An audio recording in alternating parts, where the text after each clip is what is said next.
Hello नमस्कार, म त्यही पुनः मान्छे फेरि आएँ अर्को एउटा प्रसङ्ग र जिज्ञासा लिएर। मनको प्रसङ्ग हो। आज मरिन्छ कि भोलि मरिन्छ थाहा छैन, त्यही भएर सबैलाई सुनाउँ, मरौँ छिटै, मुक्ति त पाउनुपर्छ होइन, अपराध चाहिँ नगरौँ। त्यो बेलासम्म देश बनाऊ, आफ्नै वासस्थानलाई एकदम राम्रो बनाऊ भन्ने मेरो सिद्धान्त हो होइन। अब यसले लय हालेर किन बोलिरहेछ भन्नु होला, म अलिकति कलाकारितामा पनि रुचि राख्छु। सरी, मुद्दामा आउँछु है त। मुद्दा के भन्दाखेरि सिधा कुरो, अब दुईवटा कुरा नेपाली जनतासँग, देश बचाउने कि नबचाउने,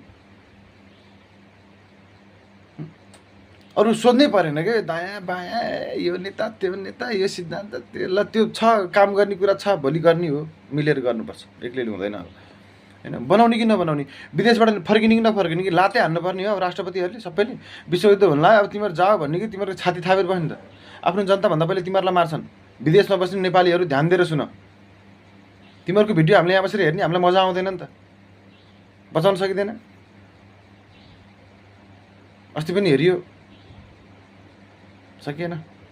फर्किनु पऱ्यो नि त, भने देश बनाउनु पऱ्यो नि त। देशमा चाहिँ तिमीहरू खन्न नचाहने, इन्डियाबाट आएर त्यही धनी मुलुक भइसक्यो, उसले आएर चाहिँ हाम्रोमा आएर चटपटी बेच्नु हुने, तिमीहरू बिघौँ बिघा जमिन बाँझो राख्ने, इन्डियाबाट प्याज किन्ने, तिमीहरू धनी माने, तिमीहरू आमा नेपाल आमा जग्गा बेचेर खाने, जग्गा बेच्ने सिस्टम गर्ने, सिभिलाइजेसन खोइ देशमा।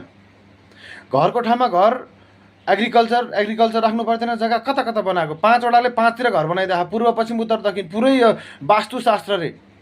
वास्तुशास्त्रमा खेतीयोग्य जमिन राख्नुपर्छ भन्ने चाहिँ छैन, पूर्व पश्चिम मात्रै छ। त्यो पनि त हेर्नु पऱ्यो नि त। धर्म हेर्ने मान्छेले जमिनको उर्वरा शक्तिलाई मार्न पाइयो त ढलान मात्रै गरेर हुन्छ त। अब गर्मी बढ्यो, रोग आयो, के गरिरहेछौ त, हेर न, त्यहाँ दुबो हटाएर ढलान गरिरहेछौ। तिमीहरूलाई झारै मन पर्दैन त शीतल किन खोज्छौ? तिमीहरूलाई रुखै मन पर्दैन त छाउँ किन खोज्छौ?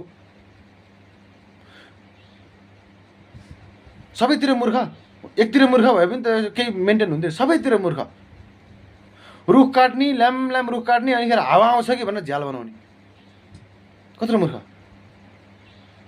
रुख काटेपछि आउँछ हावा, आए पनि तातो हावा आउँछ, के काम त्यो? त्यो तातो हावालाई त हामी झ्याल बन्द गर्छौँ, यो बुझ्नुपर्छ।